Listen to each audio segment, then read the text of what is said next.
अस्सलाम वालेकुम रहमतुल्लाहि व बरकातुहू। उम्मीद करता हूँ आप सब खैरियत से होंगे। अल्लाह की रज़ा का लेबल लगाने के लिए हम नमाज़ें तो पढ़ लेते हैं, पर कुछ बातें भूल जाते हैं, जो कि रसूलुल्लाह सल्लल्लाहु अलैहि वसल्लम ने हमें बताई हैं। आपकी बेटी हज़रत फ़ातिमा रज़ियल्लाहु ताला अन्हु बहुत अहमियत दी है उन बातों को। उनमें से एक है, जैसे शौहर की इताअत का लेबल लगा लेना। कुछ बहनें शौहर की इताअत का लेबल तो लगा लेती हैं कि हमारे शौहर ने ऐसा कहा है, पर असलियत में वो भी चाहती हैं वैसा ही करना और वो नफ्स की इताअत कर लेती हैं। जैसे कि मसलन किसी ने पूछा एक बहन से, सर पे दुपट्टा क्यों नहीं रखती हो, या पर्दा क्यों नहीं करती, अबाया क्यों नहीं पहनती हो। तो उन्होंने बड़ी मोहब्बत से जवाब दिया कि जी मेरे शौहर को पसंद नहीं। शौहर को पसंद नहीं है ये तो एक जवाब हो गया, पर शायद आपको भी नहीं पसंद हो। अगर शौहर बहुत मॉडर्नाइज्ड है और ओनली मॉडर्निज्म की बातें करते हैं, पर कहीं ना कहीं आपके दिल में अल्लाह का खौफ होगा, तो आप शौहर को समझाएंगी और आप अबाया पहनेंगी, और शायद कभी कोई शौहर मना नहीं करेगा अगर आप अबाया पहनेंगी। तो ये हो गया एक तरीका कि नफ्स की भी सुन ली और जवाब ये मिला कि शौहर को पसंद नहीं है। इस जवाब से कुछ बहनों की अम्मियाँ भी होती हैं, वो भी बड़ी खुश होती हैं, क्योंकि वो भी ओनली मॉडर्निज्म का टैग लेके चल रही होती हैं कि हमारी बेटी सर ढक ले, फैशन ना दिखे। ऐसा कैसे हो सकता है? हजारों रुपए का जो सूट है वो ना दिखे, ऐसा कैसे हो सकता है? कभी कभी इत्तेफाक ऐसा होता है कि उस बहन की वालिदा ने भी कभी पर्दा नहीं किया होता है, कभी अबाया नहीं पहना होता है, कभी सर पे दुपट्टा नहीं डाला होता है। वजह बहुत छोटी सी है कि उनके शौहर ने कभी इस तरफ तवज्जो ही नहीं दी, और पीछे से उनके यहाँ कभी ऐसा रिवाज ही नहीं था। तो हम कुछ चीज़ों को बदलें, कुछ चीज़ों को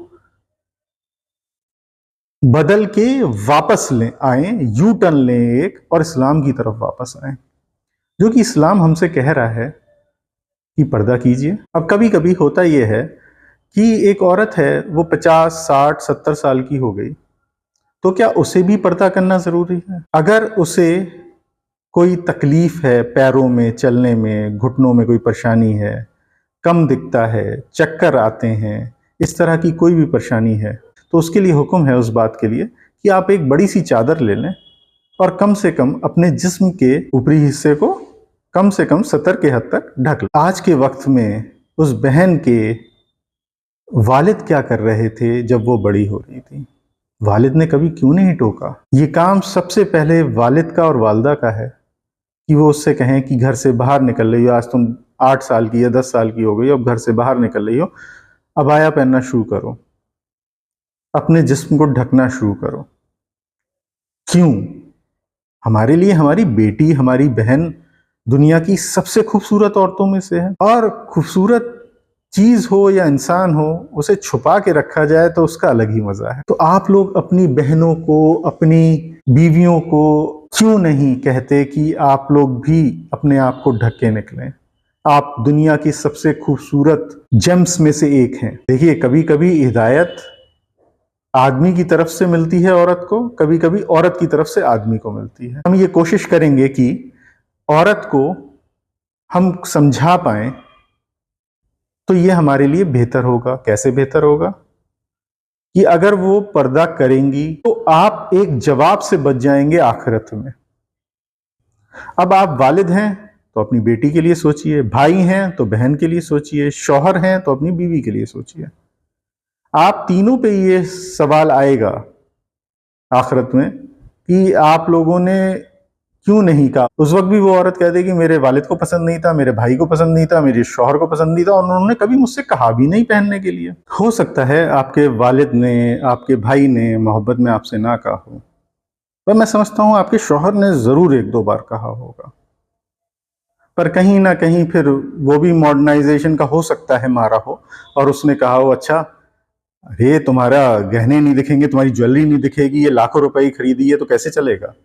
ये 20,000 रुपए का सूट खरीदा है तुमने और ये नहीं पहन के दिखेगा नहीं लोगों को, तो कैसे चलेगा? मेरी बहनों, अगर आपका शौहर ऐसा कह रहा है तो उसे समझाइए। और मेरे भाइयों, अगर आप लोग ऐसा कर रहे हैं तो गलत कर रहे हैं। उस औरत को जो कुछ भी पहनना है वो सिर्फ आपके लिए पहनना है, उसे जो भी संवरना है, सजना है, वो आपके लिए सजना है। मेरी बहनों, लेट योर हस्बैंड जज how beautiful you are, not let the whole world जज you. You are the most beautiful GeM in this world.